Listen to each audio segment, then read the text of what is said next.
বন্ধুরা, ডক্টর ইউনূসকে কোটা সমন্বয়করা বাংলাদেশের প্রধান উপদেষ্টা হিসাবে দেখতে চায়। ফলে সবার মনের মধ্যে ডক্টর ইউনূস সম্পর্কে কৌতূহল জেগেছে। অনেকেও হয়তো ডক্টর ইউনূস সম্পর্কে জানেন না, তাই পৃথিবী খুঁটিনাটির আজকের স্পেশাল ভিডিওতে আমরা ডক্টর ইউনূস সম্পর্কে আপনাদেরকে জানাবো।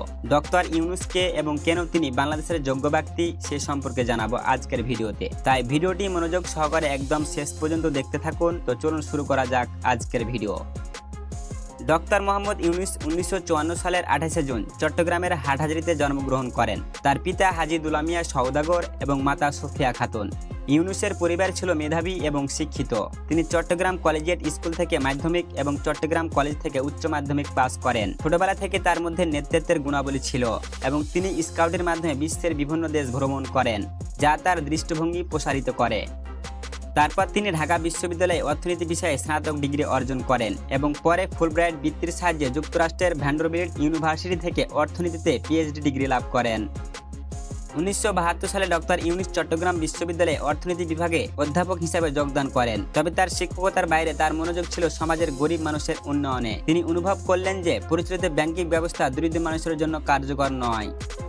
এটি লক্ষ্য করে 1976 সালে তিনি চট্টগ্রামের জোবরা গ্রামে পরীক্ষামূলক ক্ষুদ্র ঋণ প্রকল্প চালু করেন। তার এই উদ্যোগের মাধ্যমে গ্রামীণ ব্যাংকের সূচনা হয়, যা 1983 সালে আনুষ্ঠানিকভাবে প্রতিষ্ঠিত হয়। গ্রামীণ ব্যাংকের মূল লক্ষ্য ছিল গরিবদের মাঝে ক্ষুদ্র ঋণ বিতরণ করে তাদের আত্মনির্ভরশীল করা। গ্রামীণ ব্যাংক একটি সম্পূর্ণ নতুন ধারণা নিয়ে আসে, যা পরিচালিত ব্যাংকিং ব্যবস্থার বাইরে। এর মডেলটি মূলত ঋণ গ্রহীতাদের দলগত দায়বদ্ধতার উপর ভিত্তি করে। ঋণ গ্রহীতারা একটি দল গঠন করে এবং দলীয় সদস্যরা একে অপরের জামিনদার হয়। এর ফলে ঋণ পরিশোধের হার অত্যন্ত বেশি হয়। গ্রামীণ ব্যাংকের এই মডেল এতটাই সফল হয় যে এটি বিশ্বের বিভিন্ন দেশে অনুসরণ করা হয়। এমনকি উন্নত দেশগুলোর অনেক অংশে এই মডেল গৃহীত হয়েছে। 1983 সাল থেকে গ্রামীণ ব্যাংক 5.39 মিলিয়ন ঋণ গ্রহীতার মধ্যে 5.1 বিলিয়ন মার্কিন ডলার ঋণ বিতরণ করেছে। ডক্টর ইউনূস এবং গ্রামীণ ব্যাংক 2006 সালে নোবেল শান্তি পুরস্কার লাভ করেন। তাদের এই অর্জন দারিদ্র্য বিমোচনে তাদের অবদানের স্বীকৃতি হিসাবে বিশ্বব্যাপী প্রশংসিত হয়। ডক্টর ইউনূস হলেন প্রথম বাংলাদেশি যিনি এই সম্মান অর্জন করেন। নোবেল কমিটি উল্লেখ করেন যে টেকসই অর্থনৈতিক এবং সামাজিক উন্নয়নের জন্য ক্ষুদ্র ঋণ একটি শক্তিশালী হাতিয়ার। নোবেল পুরস্কার ছাড়াও ডক্টর ইউনূস বিভিন্ন আন্তর্জাতিক স্বীকৃতি পেয়েছেন। তিনি বিশ্বের বিভিন্ন দেশের বিশ্ববিদ্যালয় থেকে 62টি সম্মানসূচক ডক্টরেট ডিগ্রি পেয়েছেন। তার সামাজিক ব্যবস্থার ধারণা বিশ্বব্যাপী গ্রহণযোগ্যতা লাভ করেছে এবং বহু দেশ এই মডেল অনুসরণ করছে। ডক্টর ইউনূস 1996 সালে তত্ত্বাবধায়ক সরকারের উপদেষ্টা হিসাবেও দায়িত্ব পালন করেন।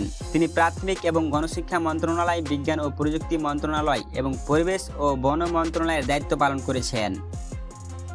ডক্টর ইউনূসের জীবনে কিছু বিতর্কও রয়েছে। 2024 সালের জানুয়ারিতে শ্রম আইন লঙ্ঘনের অভিযোগে তাকে 6 মাসের বিনাশ্রম কারাদণ্ড প্রদান করা হয়েছিল। তবে তিনি সবসময় তার নির্দোষিতার কথা বলেছেন এবং আদালতের রায়ের বিরুদ্ধে আপিল করেছেন। বর্তমানে ডক্টর ইউনূস বিভিন্ন সামাজিক ব্যবসার উদ্যোগে জড়িত রয়েছেন। তার প্রতিষ্ঠিত ইউনূস সেন্টার বিশ্বব্যাপী সামাজিক ব্যবসার প্রচার করছে এবং নতুন নতুন উদ্যোগ নিচ্ছে। তিনি বিশ্বাস করেন যে ব্যবসা কেবলমাত্র মুনাফার জন্য নয়, বরং সমাজ কল্যাণে কাজ করা উচিত। ডক্টর ইউনূসের লক্ষ্য হলো একটি দারিদ্র্যমুক্ত বিশ্ব গড়া, যেখানে প্রতিটি মানুষ তার জীবনের ন্যূনতম প্রয়োজনীয়তা পূরণ করতে পারবে।